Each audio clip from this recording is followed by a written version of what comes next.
Good morning. Welcome to this Monday, April 3rd Board of Commissioners meeting. Uh, I'm going to do a little monologue here at the beginning that I usually don't do, but I think with the events that happened over the weekend, it's important. And typically I would just go off the cuff, but I wrote something to try and be a little more prepared. So, I think it's important that we mention what our community experienced in one of the worst tornadoes in county history last Friday. It created community-wide damage from one side of the county to the other, but the worst swath was through that Perry and Jackson Township area. And Daryl is going to be here and give a presentation, so hopefully he shows up. But I believe the National Weather Service categorized it as an EF1 with wind gust up to 110. But if you saw the damage, it sure seems like more than that.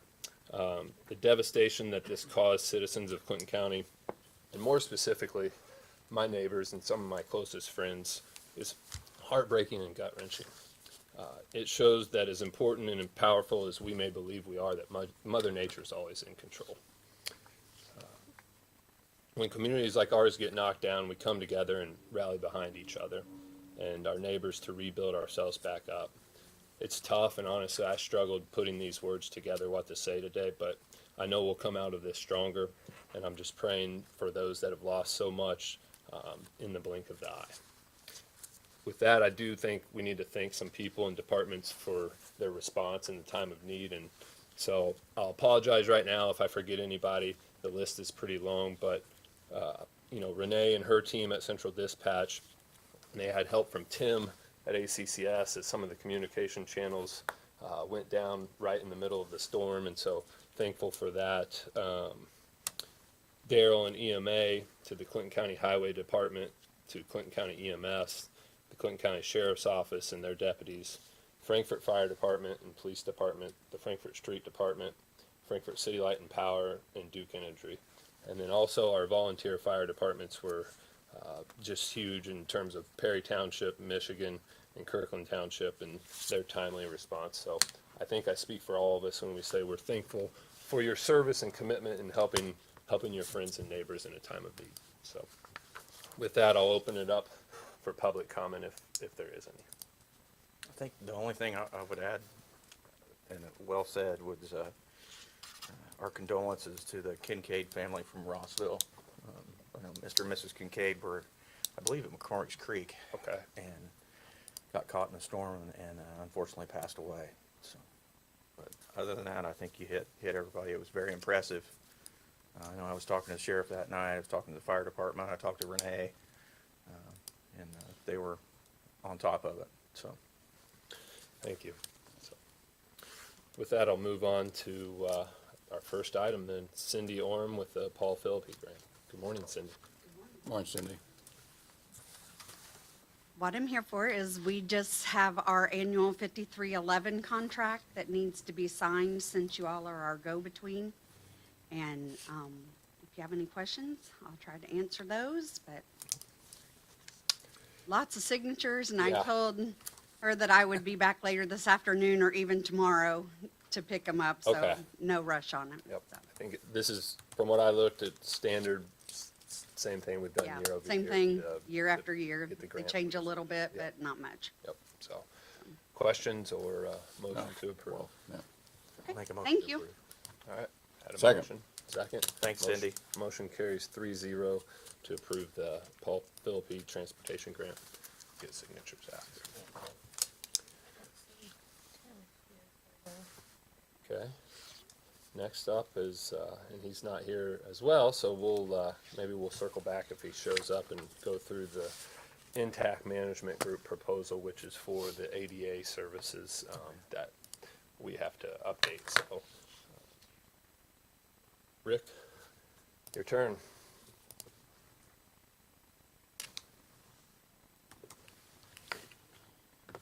Morning. Good morning. Morning, Rick. We're just doing the same old thing right now. We're hauling sand today. You got some guys cleaning up brush.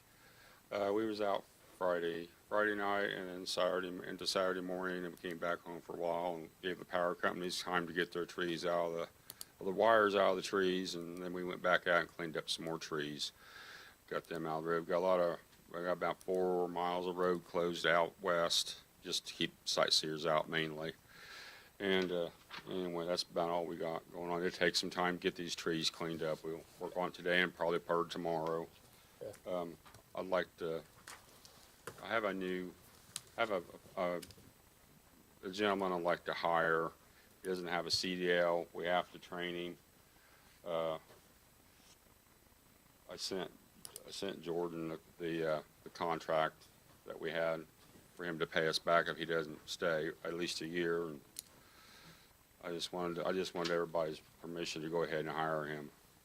So for clarification, Jordan is also the individual he's trying to hire. Yeah, so, Sorry. Not me.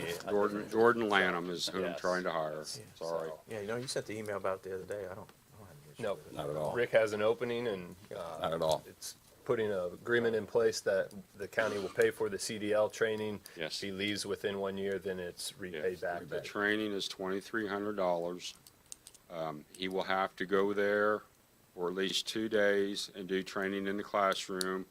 Then the rest of it can be online, and then we'll have to take him back up with one of our trucks and one of our drivers so he can take his driving test, and then he should be done. He should be done by the end of May. Where do they go to do that, Rick? This is in Muncie. Okay. Place we found is in Muncie. I make the motion that we go forward with the hiring of the Jordan number 2. And Did you want to go ahead and sign this, or? Yeah, I think that's what Bert will probably do the motion for the hiring and correct. and approving the CDL agreement. Yeah. Sign the- yeah, I'll make the motion that Jordan be able to exercise that letter. Second? All right, motion carries 3-0. He works at the Case Outreach Warehouse in Lebanon, so it might be tough getting parts this fall. Thanks. Okay. Feel better if we didn't need them. Good There job. you go, Rick. Thank you. Thank you. Thanks for you guys working. Thank you. Saw Daryl came in. You want to come up next, Daryl? Sure.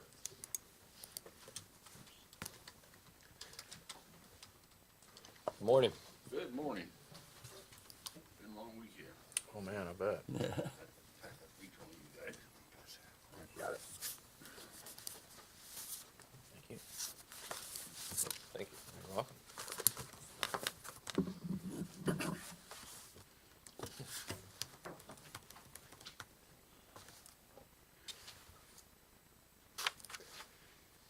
In your packet, you'll find you've got a report from the National Weather Service.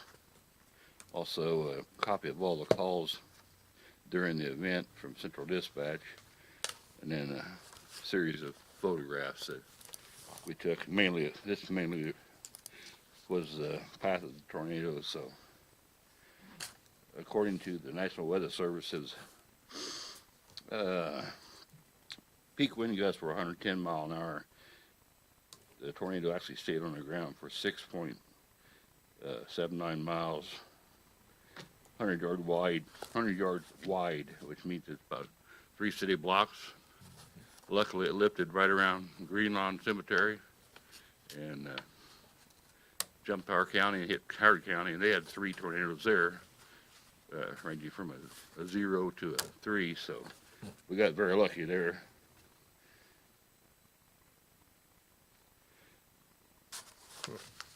Interesting. I did put on there, I think, on one of those. Well done.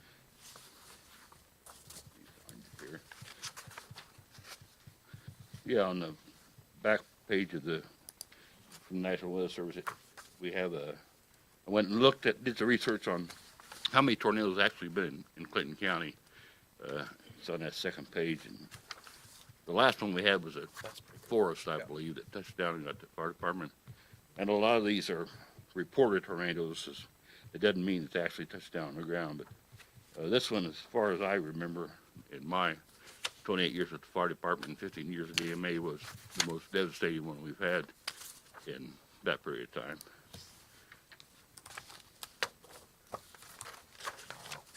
I will say one thing, we had, one of you guys have a manila folder in your or maybe I left it out. But anyway, everybody that responded, as far as from law enforcement to county highway, street department, city police, county police, the sheriffs, fire departments from both paid from Frankfurt and the outlying areas, the volunteers did a great job. It makes me feel good that if in fact we ever have to put our emergency plan in place, that they did their job pretty well. So all in all, I think we came out pretty good. We didn't have maybe one injury and no deaths. So, but the one important thing I want to stress is it starts with dispatch. If it's screwed up at dispatch, then everything goes south. But Renee did a good job, really good job. And she held things together. And with the Nixle, I just have nothing but praises for him, to tell you the truth. So that's kind of, any questions I'll answer. I don't have any. Nicely done on the report. That's very thorough. It's nice. It's interesting information for sure. Well, So, okay. thank you. Yeah, Daryl, it was well done. One question I have, and I noticed, I monitored the radio, and I'm like you, everybody gets 5 stars because everybody did an outstanding job. Colfax Fire Department did an outstanding job for what they had their hands with. Renee and dispatch did a tremendous job. The radio, I mean, everybody was doing their job well. But one thing I noticed is there were several calls, mostly some of them in Frankfurt, obviously without electricity, but there were several places that had no electricity, that they were on either a vent or they had oxygen issues and so forth. You know, I Yeah, wonder, I got two phone calls from the mayor about that. One of them was Pines Apartment. They were down, but the problem with that is government can't solve all their problems. If that's a private entity, they'll have a backup generator. yeah, You know, they're the ones that generate the income from those folks. So they can call us, but we don't have a facility to house, 10, 30, 40 people yeah. for a long period of time. So, like I say, government can't take care of everything. So we do the best we can, and we'll be as cordial and help any way we can. But as far as having housing for a long-term period, that's not in my purview. And I just, I don't see how we could stack enough generators to where they'd be sitting in your warehouse forever. Sure. So, to have 10 of them separate to loan would be an The impossible. one thing I will say, when we passed out those, I think we had about 600 of the hand crank radios for the people out in the small towns. Every small town has those now, and I'm sure that helped a bunch. Helped a lot. The timing, anytime you have a storm like that in the dark, you can't see what's coming at you, so you really don't know. So you just get what you get. But I think with our siren system and the radios we passed out, that it probably helped people and may have saved some lives.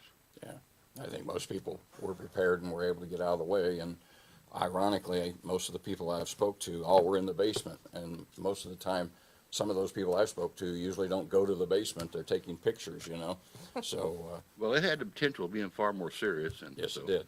the good Lord was looking out for us. So. Well, nice job. Thank you, Daryl. Okay, next up is old business, and there's a handful of things here with it in related to the roundabout. So let's see, we'll start.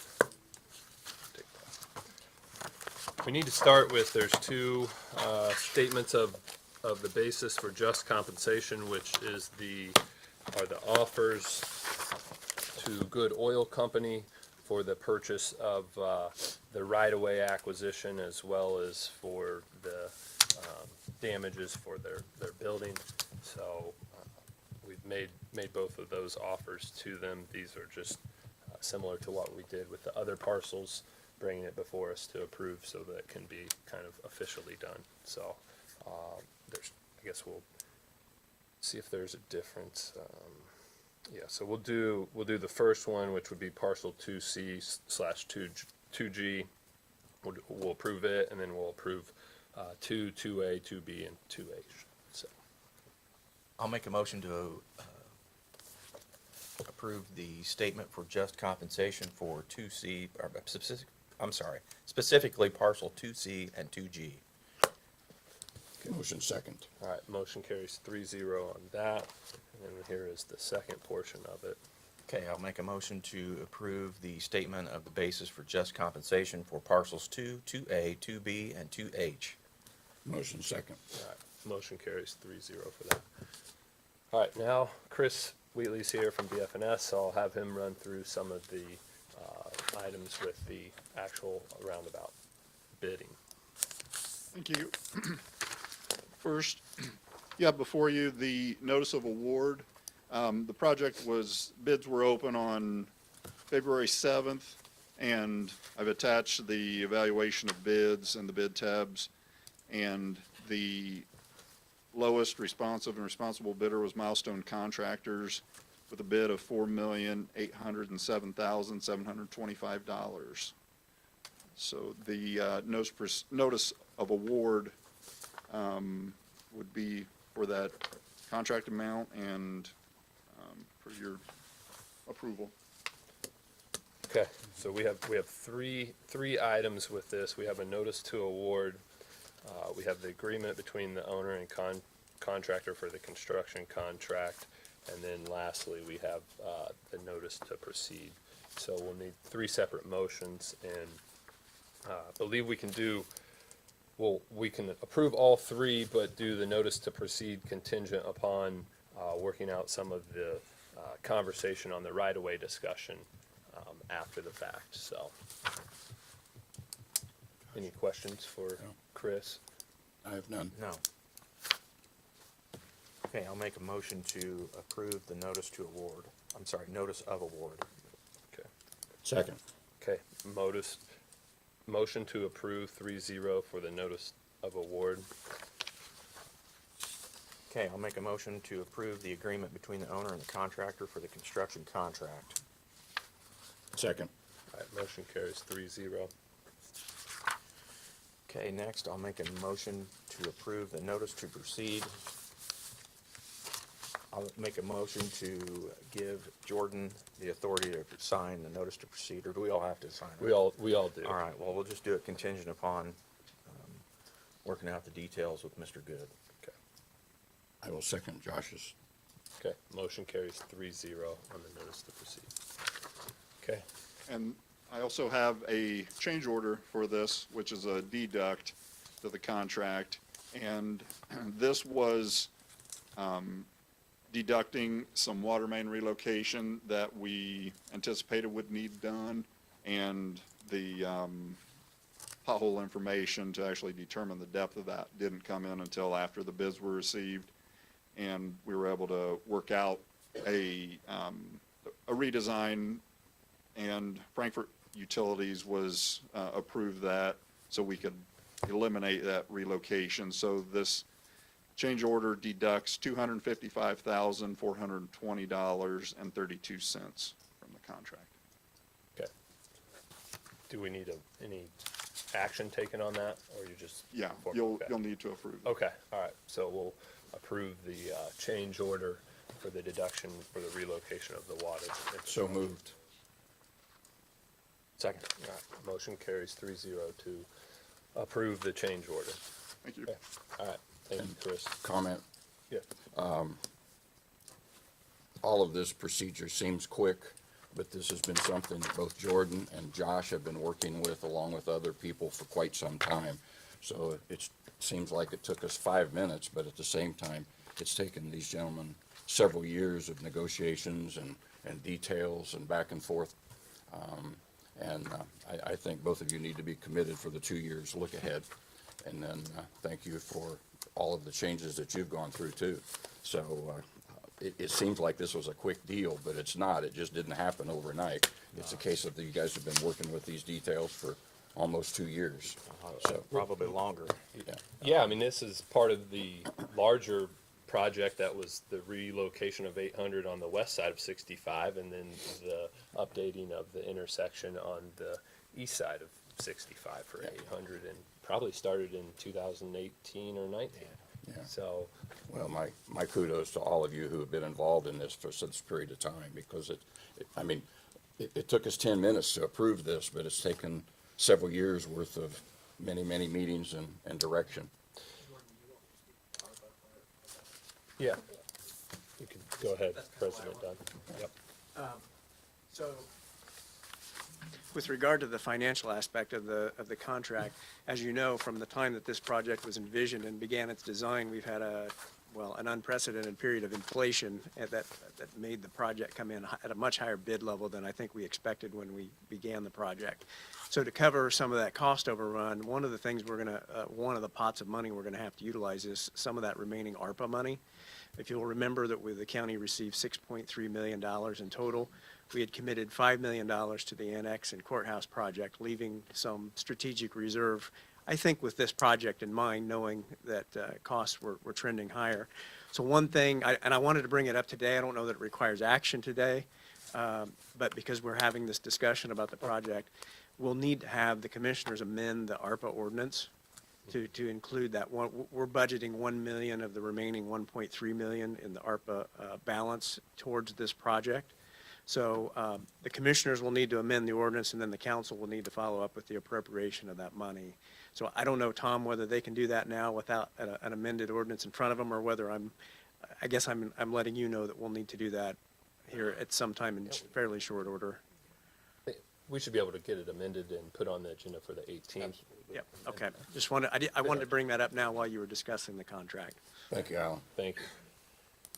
So the next portion of the agenda, the NDOT interlocal agreement, ties in with the roundabout, and this is what somewhat unprecedented, especially in the time frame that it came about.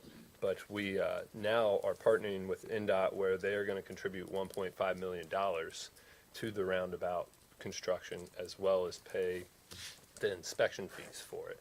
And so we have an interlocal agreement here with them to approve, and we had a special meeting last Friday to go over some of the major bullet points, which were the maximum contribution of 1.5 million for NDOT, regardless of the size of this project, that they will pay the inspection fees, assuming that they stay with the approved design of the project. Those were kind of the main two things. So I'll open it up to comments or questions or approval of the NDOT interlocal cooperative agreement with Clinton County. Well, I don't know. I have a comment. I don't know if you want I to. have a question. Yes. Is it 1.5 plus inspection fees, or is it?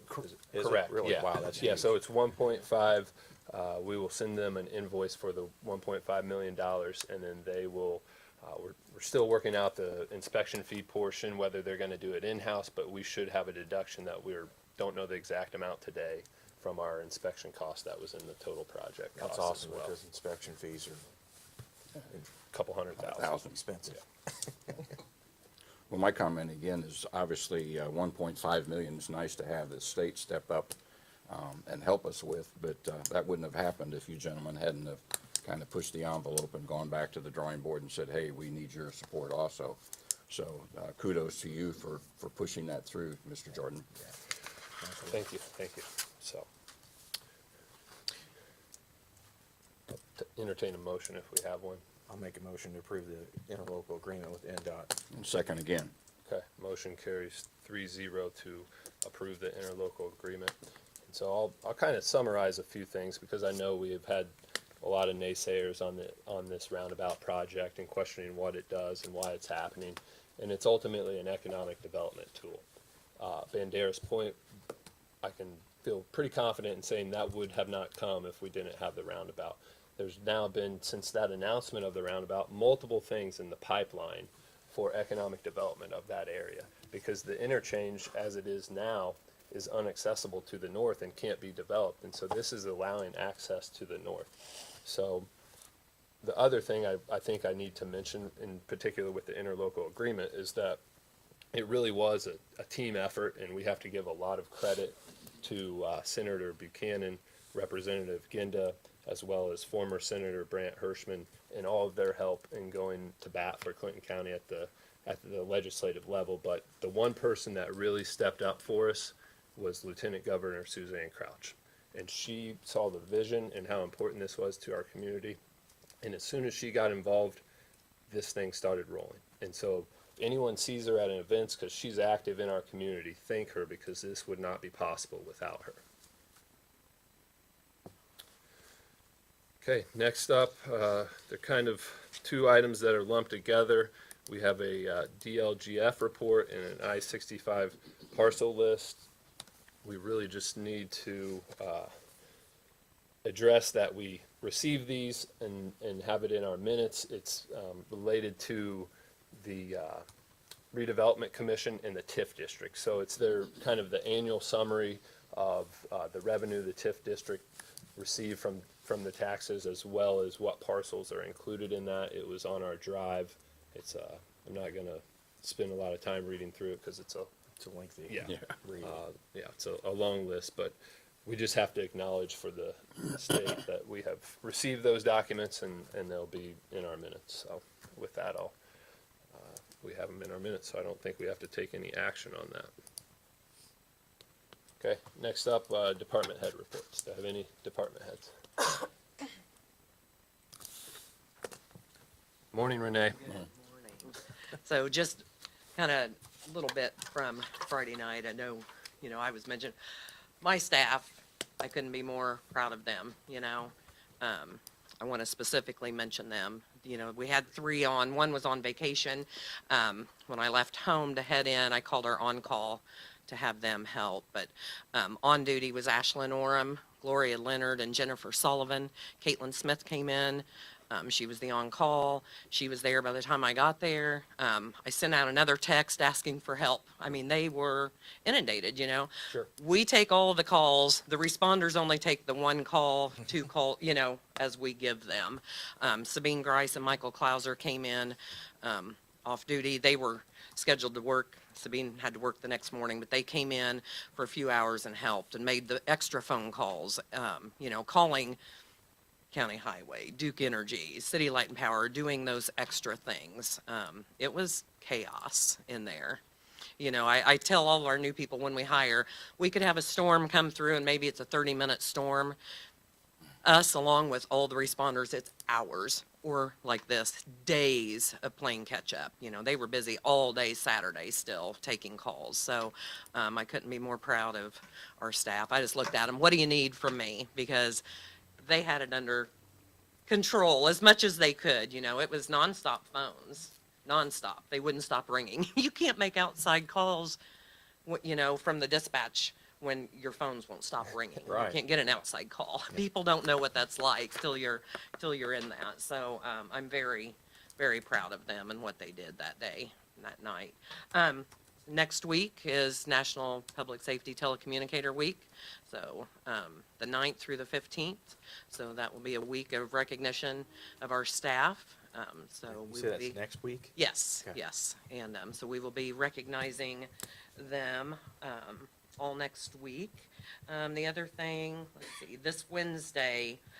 I always help coordinate for the Learning to Lead with Nancy Elsey, putting together the Public Safety Day. We will have that out at the fairgrounds, and that is for all of the Learning to Lead, which is consists of sophomores throughout all 4 of our county high schools, and they'll be out at the fairgrounds, and it's going to include fire, EMS, law enforcement from patrol to canine.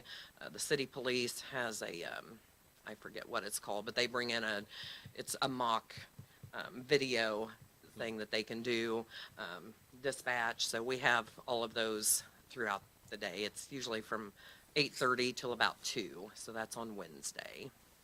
So other than that, I don't think I have anything else, unless you have anything for me.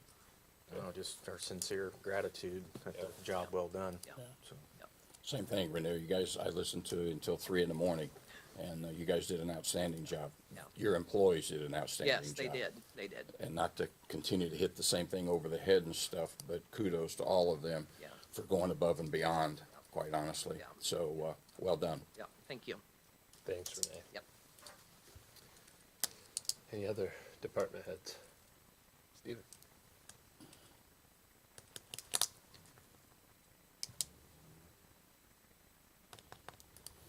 Morning. good to see you, man. Welcome Yeah, back. Hey, congratulations, huh? I appreciate it. Yeah. You don't- Mama and baby are both doing great, so we're excited.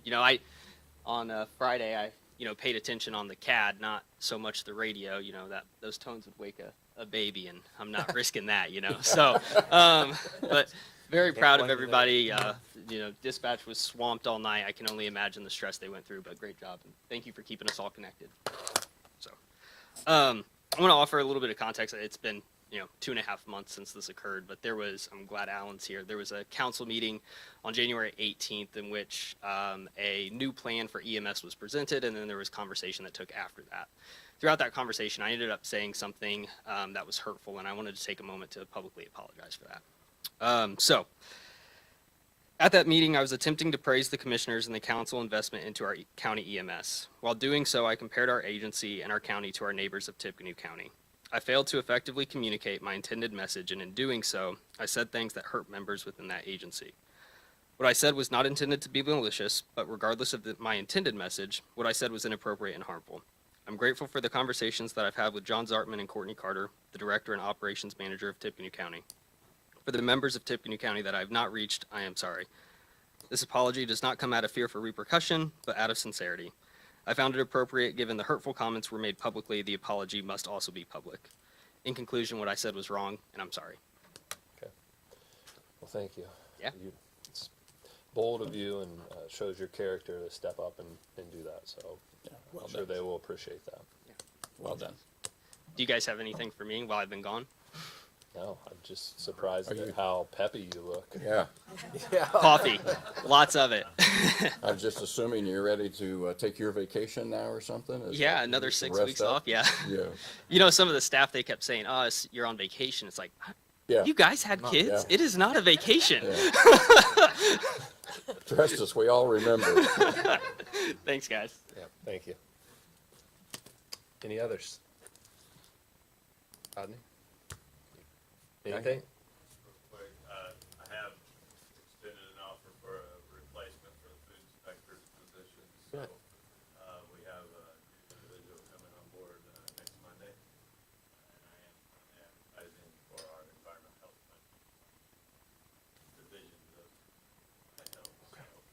And as I had actually sort of commissioner, just wanted to confer with you and with Alan, since he's here, we did, receive another $406 worth of reimbursement for COVID vaccines we've given through the last 3 years. Nice. Nice additional windfall, so other than that. Well, good. smooth sailing. Well, speaking of windfalls, it looks like the legislation's gonna go through for Yeah. health departments for next year. I'm preparing to, and I'm assuming, again, Alan's here, so we can concur with that, but, from what the state's telling me, the state health, we need to be prepared if that passes to include some of that in this current budget. So Oh, that's how it okay. does. So, unfortunately, yeah, the pressure's on even sooner Then we thought, than next oh, year. wow, Yeah. okay. So, Okay. but that's one of the reasons for that, Yeah. the reorganization, Yeah. is to have individuals start concentrating. To create some additional. Okay. Awesome. Thank you. Thanks, Rodney. Yep, thanks, Rodney. Daryl? One thing I might mention, I'll let you know, Jordan, but we did, send in our paperwork for Terry, myself, and Matt, and they approved $45,000 to reimburse back to the county. Okay, I don't know how many more years that's gonna last, but, I think the city matches that, so that would be about $90,000 in my budget, or into the EMA, county budget. yeah. So, our budget. Okay, good deal. Thank you. Sheriff, you got anything? Any updates on the SRO? Yeah.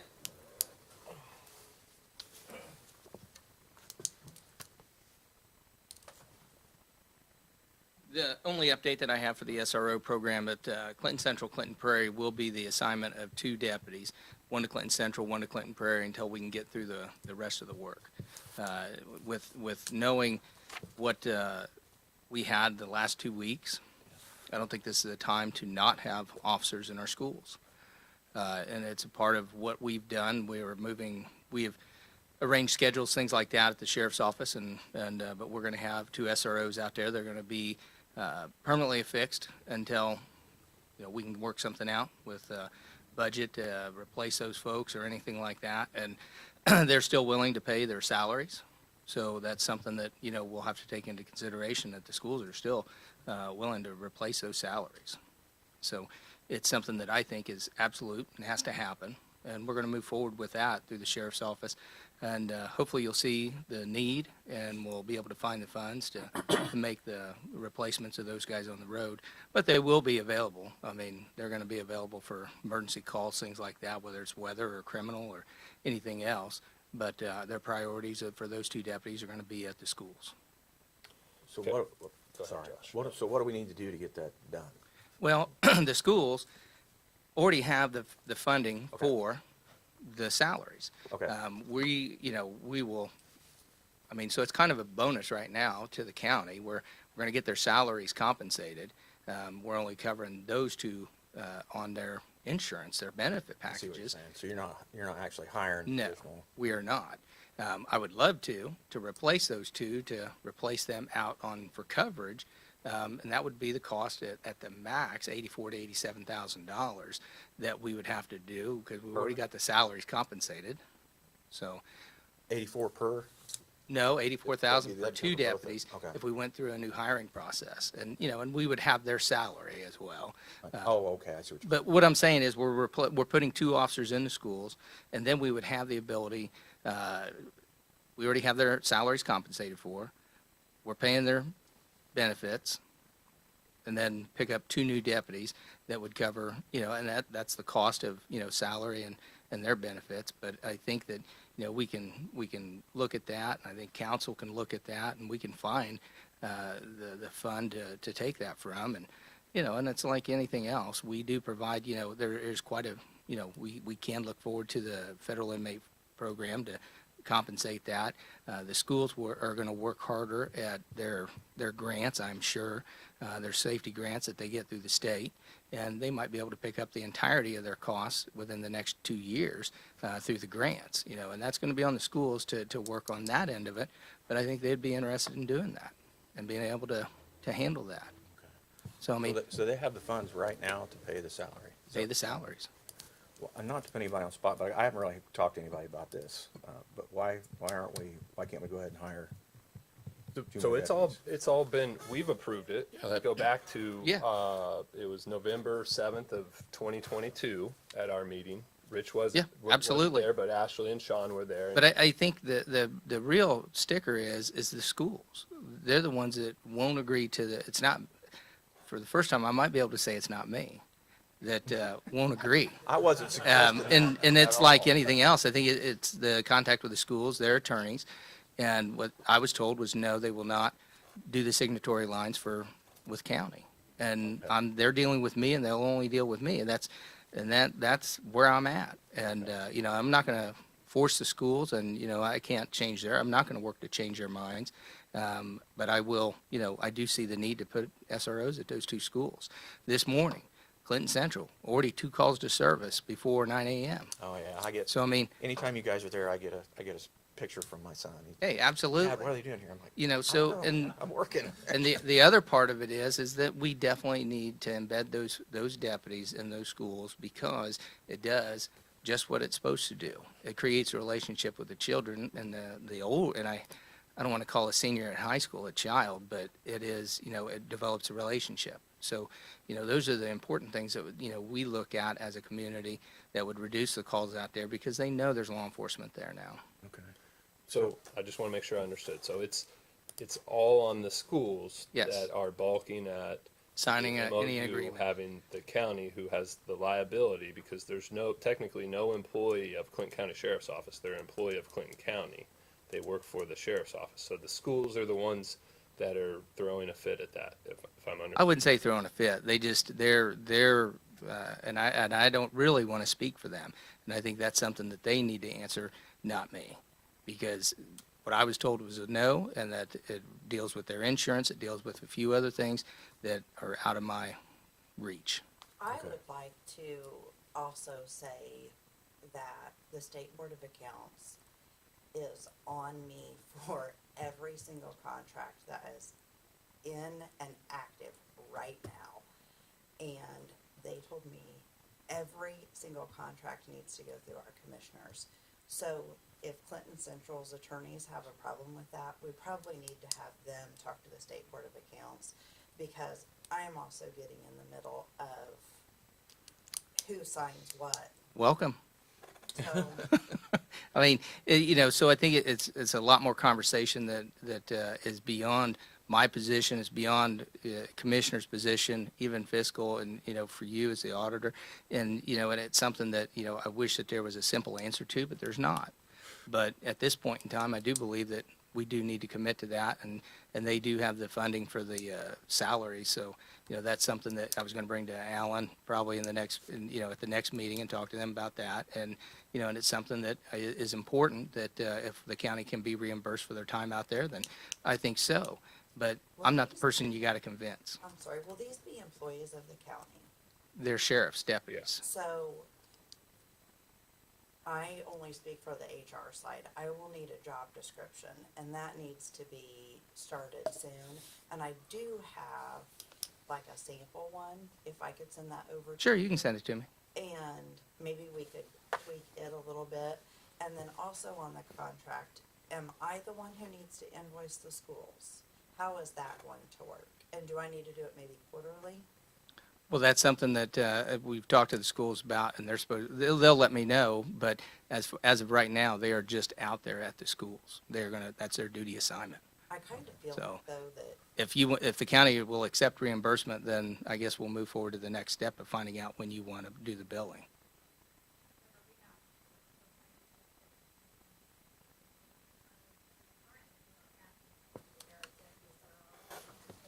right.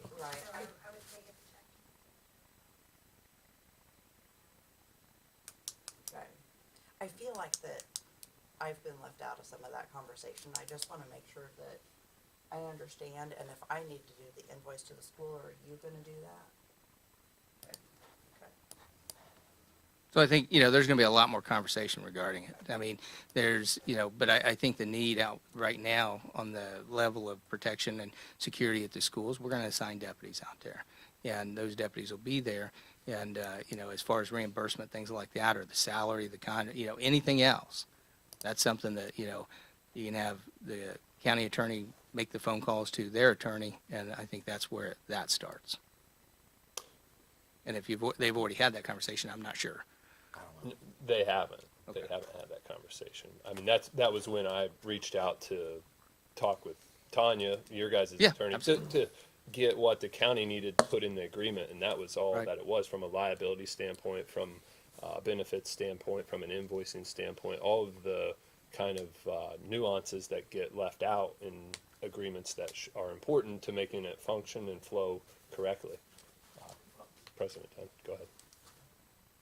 I need 2 podiums.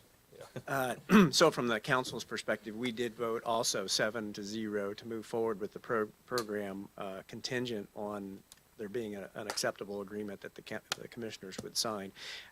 We did have a little bit of a discussion, and to just bring up a couple of points, you know, Britt brought her HR concerns. Our concerns on the budget side were, I think, 2 things. One, we'd like to see in writing some sort of acknowledgement by both of the school boards that they're willing to take on the full salaries regardless of the wage that the county council sets. So the example being, you know, last year Clinton County gave 10% raises. Well, that was far in excess of what the school corporations did. So, you know, we wanted to make sure that they were willing to accept that, and we're not going to push back to some sort of limit, you know, equivalent to what the school system raise was. And then secondly, I think there needed to be some sort of, I guess, exit clause, or, you know, what was going to happen in the event that the schools did not get a grant or did not have the funding to participate with the full salary of the 2 SRO officers. So, you know, and I'm not trying to say that I'm saying what would happen, and I just think it needs to be in writing what would happen if the schools couldn't get their portion of the money. So from a fiscal perspective, that was the issues that were important to the council. I don't think we need to be a signatory to the document as long as the commissioners are, but I felt like there did need to be somebody from county government that was signing on that dotted line. Thank you. I mean, I as we've said from the beginning, we are not holding this up. I mean, No. understanding that that need is there, especially with all that's going on around the world and in the country, and luckily it's not happening in our community, but that would be a terrible day. I mean, I have 2 nieces that go there, 2 nephews, 2 more nieces that are gonna go there, a daughter, an unborn child that's gonna go there. So I fully see the need for this to happen. And so. I think I'm we'll not get trying- there. But we have to protect Clinton County's interest as the job as the commissioner. You know, I mean, that's our job, so we have to look out for that best interest as well as we do this. And that was my point from the beginning, that we needed some things that are integral to the concept of the contract included in it, not that we were trying to hold this up in any way, shape, or form. Absolutely. I can't speak for the schools. Okay. But I do know the need that we have out there. And I think at this point in time, especially in the social portion of our world, is that we do need police officers out there. We do need to have our deputies in place. And I think we are going to move and do that. And, you know, and knowing that, you know, we do a fantastic job shift-wise as far as, you know, the day shift time, things like that. We're pretty heavy. I mean, we have the manpower. So, you know, talking with my staff, we've made the decision to go ahead and place those deputies at those schools. That's their primary drive, and they will answer and go to calls and emergencies outside of that school. And we have, you know, our plan is that, you know, we have special deputies and other folks that can step into that role in the meantime until, you know, those deputies come back to the school or whatever the case is. So that's something that, you know, we've thought about, but until we get the fine writing done, we are going to have officers at those schools. And, you know, and I think that, you know, sooner than later that we'll find that and we'll have that decision made. And I think we'll get there. And, you know, and it's not saying anything about people holding it up or anything like that. I think every one of us know the need to have those SROs at those schools. And we do have to find the governmental and the, you know, and I can't say private, but through the schools, that cooperation. Yeah. So I can't speak on their behalf, and I'm not going to change an attorney's mind. And we'll keep on working at it. Attorney, call my office. The State Board of Accounts is upstairs as we speak. I will share this with both They could answer. superintendents of the schools. Sure, Yeah. they could, at least those 2. Absolutely. Okay, thank you. But- Go ahead, John. No, Was it going to give you any heartburn if one of us reaches out to the superintendents? no, to try to absolutely not. explain No. What we're saying? Okay. And they, you know, Well, and I likewise, I wanted hope to they try. explain to you what they're saying. I think likewise, I hope that they say what their feelings Yeah, are, right, what their exactly. position is. Okay, great. So that's kind of, I guess we're in between, and just like what Britt says, we're kind of in the middle where we got to answer to some other Oh. things. We have to answer to the calls, we have to answer to the service that we need to provide, Yeah. but, you know, we've got differing opinions through attorneys. Okay. Well, I'm glad you figured out a way to get them in there now, and hopefully we can get a way figured out quickly to get a couple more people hired to do that job Absolutely. without running you. I mean, I know you're not running short, but it could pinch you a little bit. I It mean, I could, get you know, and that's just like anything, when you have the natural disasters, things like that. Oh, yeah. Typically, we wouldn't have school in session if we lost power, things like that out there. So we do have those officers back. We still have them back on, you know, summer break, Christmas break, unless they take vacation, things like that. So with that, I think we'll get there. I think it's something that, you know, the schools need to reach out to you and make their argument. You make your, you know, whatever the case is, but find that reasonable place where everybody can feel good and strong about it. I'll reach out. Go ahead, Bert. I'd like to back up just a little bit. On Friday, Yes. you specifically said that it was a holdup at our end. And I want to make sure that everybody understands. Well, No, let me. Go ahead. I want to make sure that everybody understands, we, as a group of commissioners, have never said that we were not for the program, nor have we said that it's mandatory that my name be on the signature to get the program going. However, it is our duty as a commissioners to look at the contract and all of its details. So the implication that you said on the radio, if I understood right, and I did, was that the council and the commissioners were holding it up, and, you know, you went on to expand on how it was at our end, and at this point, we live in Clinton County, and it's always a negative thing. I'm not so sure that that's ever been said from this bench. So I have never once said that we were opposing that program. fact, I voted 100% to get it done. However, the details inside the contract have to be worked out, and that's where we're at this point in time. Well, I'm going to leave it at this. It is a holdup on this end for the fact that a signature, the fact of something that, you guys agree and understandably, that's where you are at. You have to have a signature on it before we can move forward. That is absolutely where it's at. The schools have their own position. I can't answer or speak for the schools. Totally understand. That's their position. So, Mr. Weaver, whether it's, you not being able to put your name on the line, and that is stopping the program. So we have to find another way to put safety in those schools and keep the community in mind, and that's assigning deputies to those positions, putting them out there at the schools to patrol that school. That is exactly what they're going to do. So I can't help that you have to have the intricacies of the contract or the agreement, the memo of understanding between the sheriff and the schools. Their attorney says no. That's all I can tell you because that's what I was provided. Well, I would And that's think- what I'd give you. I would think at this point in time, communication needs to go back to our president and let the details worked out here then. So can you share the agreement that they have proposed? I'll have the schools send it. I'll send it. I'll send it. Okay. I'll share it with you.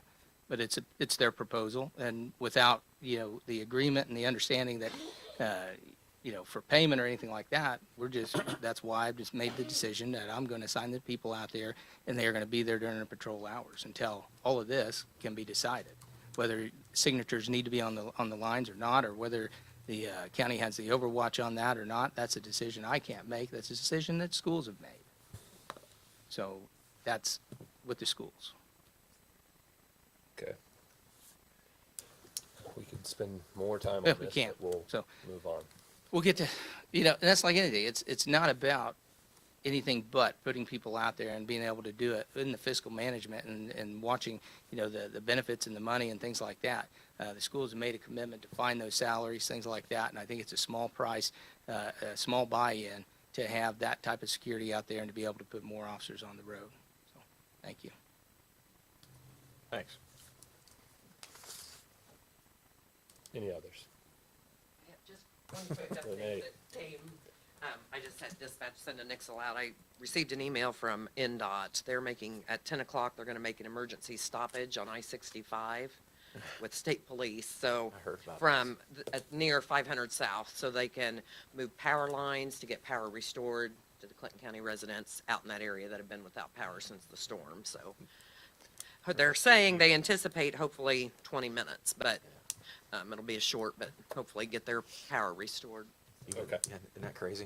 At 10. All right. Commissioner reports. Mr. Weaver, Mr. Jordan, I have several things that I'd like to bring up, and go ahead. I apologize because it doesn't really pertain to everybody or all of us, but at the same time, I think we need to step back and think about some things. I've had the opportunity to be the commissioner, this is my second term, 4 years ago and now again. And I think that some people have forgotten sometimes the various steps that we go through. We have a county that does an excellent job in a lot of things, and there's a lot of kudos that need to go out to a lot of people. Here recently, like I indicated just a few minutes ago, I was disappointed on Friday to hear our sheriff talk about some of the things that we are at fault with and things that we don't do right. And to a certain degree, I was disappointed in that we were somewhat thrown under the bus. Quite honestly, part of the problem is obviously the State Board of Accounts came in a couple of years ago, and the State Board of Accounts does not work for the commissioners, does not work for the council.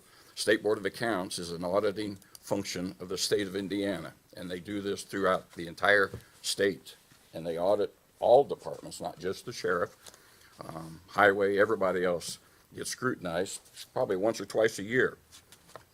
Regretfully, there were some errors and some things that were brought up in an auditing situation that they show as a discrepancy. When the State Board of Accounts comes in and does their audits at the end of their term or their end of their program, they get with the Executive Council and go over those findings. It just so happens that in this particular case with the sheriff, a couple of years ago, they went over with the executive council, and I believe even the council president at the time went over verbally what they found in their report. And they found discrepancies that they didn't agree with. So sadly to say, and the gentleman that did that was a guy by the name of Paul Joyce, who's a CPA and the #1 state auditor for the state of Indiana. So, you know, they made some I would say, some compliant issues that they felt like were not correct and needed to be addressed. So in doing so, though, those things went then to the sheriff and they didn't get corrected. And the sheriff feels like he has grounds in which he doesn't have to do those things. So as everybody knows, we've had quite a battle with back and forth of who's wrong and who's right. Then regretfully, not to our direction, we receive, just like everybody else does, notice that the Attorney General was in fact suing for the balance of those things that were pointed out 2 years ago in an audit. This was not the commissioners that did this, it's not the council that did this, but the Attorney General of the state of Indiana, following up on the State Board of Accounts review. No direction by us to do so. In fact, we found out just the same time that the news media found out about what was being done. So, you know, regretfully, we're in that position. But in doing so, on Friday, Sheriff, you know, you talked about, or we talked about, how negative the council and the commissioners are and the battles that have taken place. And I just would like to remind everybody that all of us are elected officials, and we're elected by the county just as the sheriff's elected by the county. We have a duty to do our job, and I know for a fact that the 3 commissioners did in fact swear that they would follow those duties to the best of their ability, and the same way with the council. So throughout the years that we've obviously been addressing some of these things, a group of 10 people who really aren't,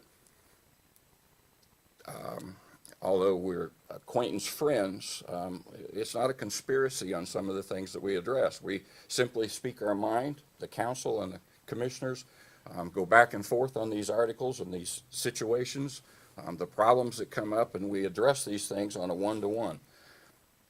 All of us don't agree all of the time. However, in most of the situations that have happened in the last couple of years, 10 of us have agreed to go forward with certain items. So, you know, it's not one person driving the train, it's 10 individuals elected by the county to do this stuff. Each office holder has taken it among themselves to also do the same. So my point is that on Friday, or whenever that suit came about, we weren't trying to create headlines. We weren't trying to see anything. In fact, we weren't doing anything. Those headlines being created were by the Attorney General, not by anybody in Clinton County. And then regretfully, the sheriff mentioned on the radio that, you know, the county seems to be spending a lot of money for the legal fees that are going on and so forth. And regretfully, we are spending money. We shouldn't be in this position, in my opinion. But sadly to say, we are. At this point in time, I think it needs to be pointed out that not us, but the sheriff is suggesting that our prosecuting attorney has done improper things.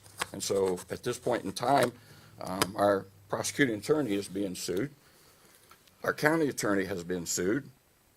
And at the present time, we have several lawsuits that are pending. However, the majority of those lawsuits were brought forth by the sheriff, not by the county. Sadly to say, we've been forced to defend those situations, not push them. We didn't file suit on the majority of those things.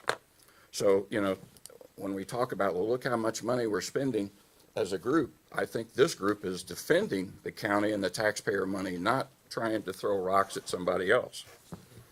So it just so happens that, you know, the court claim, for example, in Tippecanoe County came back and said that the county did have the right to ask some of these things, but sadly to say, we as of today have not been able to follow through with that court action. Now, the sheriff is now asking for a revisit. So once again, he's taking us back to court, not us going back to court with him. Court ruling was done and we were okay with it, but now the sheriff's asking to have that back. So it's talked about legal fees. And it actually, in fact, before we go to legal fees, Sheriff, you mentioned that you were disappointed that the lit fund wasn't being used. Well, the lit fund is being used. The correctional facilities, to be honest with you, is being used very much by the county right now. We are paying for 19 jailers out of that fund, which was last year, $780,000 came out of that lit fund to pay for your jailers. Overtime was paid last year of almost $90,000. Jail commanders, transportation officers, supervisors, assistant commander, all of those things are being paid for out of the lit fund that you claim that we raised the taxes on, but yet it's not being used. So to be honest, we used $1,400,000 in that particular fund. And it was money needed, obviously, in order to fund our jail and your staff. So to say it's not being used, it is being used. For us to build a new jail from your fund, it would be impossible for us to support that at $700,000 right now. So, and then we turn around and talk about, obviously, the attorney fees and so forth. And Sheriff, you mentioned, or you failed to mention, the fact of the amount of money that you're using out of commissary to pay for the legal fees of your attorneys. Regretfully, from what we're aware of, because we don't have real auditing capabilities, but it looks like you've spent about $147,000 in legal fees in just the last year and 3 months. So, yes, $147,000 is a lot of money, and although it's coming from commissary, it's coming from the commissary fund, which you have control of. However, it's a situation that it is hurting our county. So my point in all of this is that we didn't decide to put our gloves on and fight. We didn't want to go down all of these roads. And you mentioned that in your interview on WILO radio that you're doing all of these other programs. Well, I think other sheriffs over the years have done a lot of the same programs, and kudos to them, but kudos to you. My point is that we forget sometimes where we are in the county, and it's really easy to chastise each other back and forth. And my hopes in all of this are that we back off of some of this stuff and quit throwing rocks back and forth with each other and work together as opposed to making accusations. So that's. Okay, thank you. Well, I'd like to respond to that. Sheriff, this wasn't, Sheriff. This is, no, we're, Yeah, there is no response. This was my time, We'll move on. Commissioner, anything? I have nothing. Okay, I have one small thing. So we had goes back, is it, Britt, do you remember a year or so ago, the EMS employee, the HR Pro, is that within the last year, we had some funds that had not been repaid to the HR Pro. That's our service in terms of benefits. And so Tom has asked that we give him authorization to bring a small claim against that individual for those funds that need to be repaid to the county, which was part of their employee compensation package. So I will, I guess, open that up if there's any other questions, or to entertain a motion so Tom can go after getting those funds. I make the motion, we go forward with that. Second. All right, motion carries 3-0. That's all I have here in commissioner reports. So we will move on to the claims. So we have claims dated March 24th in the amount of $16,078.14. Claims dated March 31st in the amount of $33,708. Biweekly claims dated April 3rd in the amount of $177,982.10, and court claims dated April 3rd in the amount of $12,526.25. Motion to approve claims. And second. Okay, motion carries 3-0 to approve the claims. Next up is payroll dated March 10th in the amount of $488,979.46. Do I have a motion to approve our payroll? So moved. Second. Okay, motion carries 3-0 to approve payroll. Lastly, we have regular minutes from March 20th, as well as special meeting minutes from March 24th to approve. So moved. And second? All right, motion carries 3-0. Okay, that Motion to adjourn. we have a motion to adjourn. Our And- next meeting will be on